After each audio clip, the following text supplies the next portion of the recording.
Is there the possibility of some of them trying to return to activities that are detrimental to us? Absolutely. Well, it looks like the president's absolutely right. The Taliban saying it's looking forward to kidnapping more Americans to swap for more Gitmo terrorists. Did the president just cost us the war on terror? Plus, chew on this, Uncle Sam, taxpayers. Uncle Sam telling one state it can't drug test people getting food stamps. And then Al Gore claims he created the internet, but is a part of his climate agenda creating infidelity too. Shocking new claims that global warming is causing couples to cheat. Plus, remember the Jetsons, the family flying in their car? Well, the future's here. Flying cars are about to hit the market, but will Americans get on board? Prepare for takeoff. Cashin and starts right now.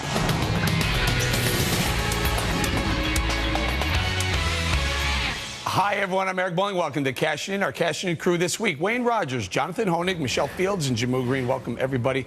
President Obama saying he'll be making no apologies for releasing 5 high-ranking Taliban terror suspects in the Bergdahl prisoner swap. But take a look at this. Over $1.5 trillion has been spent fighting creeps over there in the war on terror, not to mention the thousands of our soldiers killed. Jonathan, did the president's deal just ensure we'll be losing more blood and treasure in the war on terror?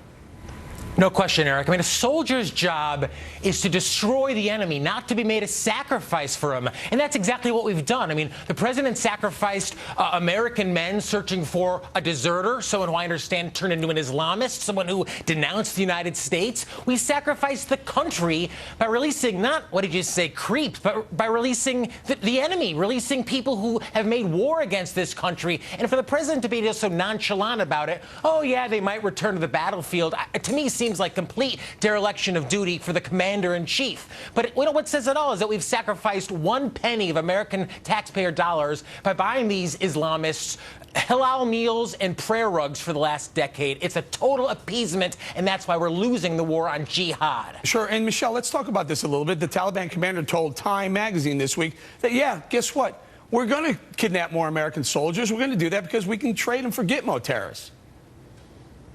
Exactly. And the Wall Street Journal is reporting that one of the detainees whose return has already told his family that he plans on waging war on America. So what this president did is he made a deal with the devil for a deserter, a man who didn't even like America, who didn't want to be American. And this president claims that he has a no man left behind policy. I guess that didn't apply in Benghazi.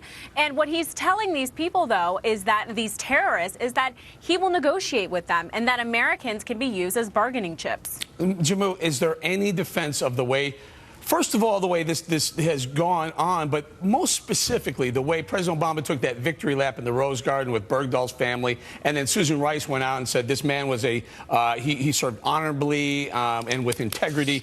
Boy, they really flopped on this one, didn't they, Jamu? Hey, I don't think the victory lap was necessary, but there may be legitimate questions about Bergdahl's capture, but what is not in question is that this is America, and we bring our soldiers home first and ask questions later. We are at war with the Taliban. That war is coming to an end.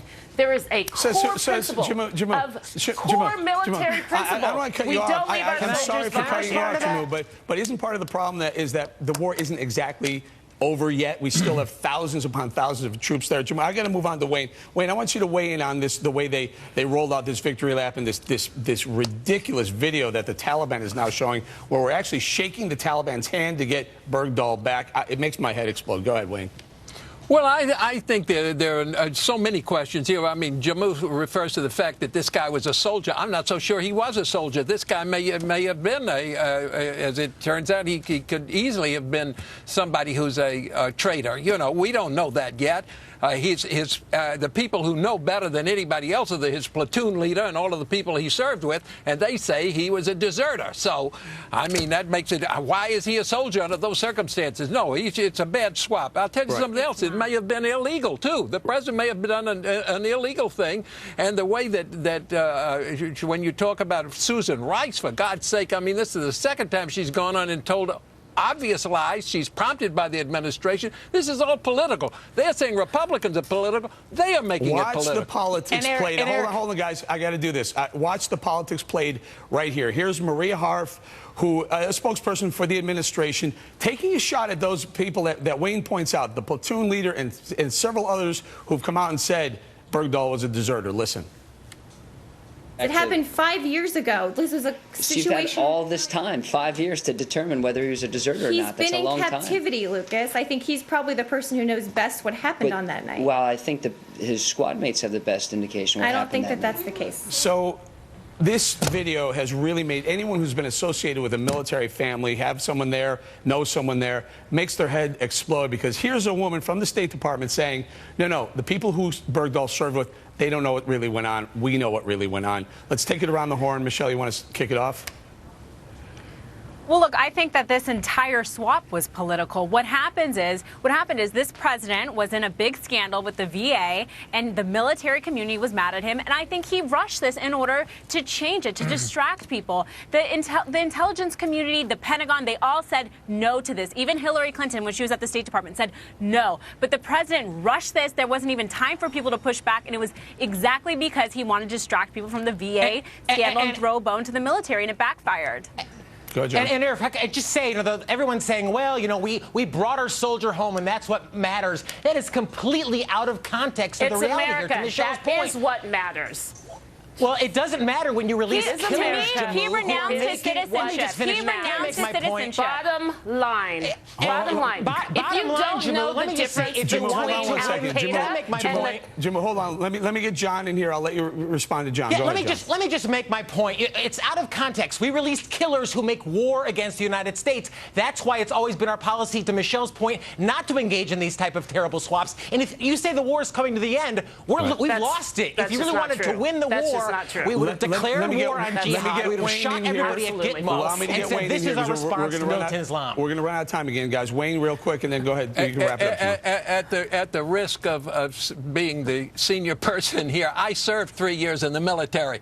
I know who knows me best. I know the people I served with. They knew me best. I knew them best. When you have to rely on people like that, you don't think of this as anything else. Those are the people. If they say he's a guy who deserted, he's a deserter. All right, we're going to have to leave it there, Jimmy. I apologize. I said I was going to give you the last word. We absolutely ran out of time.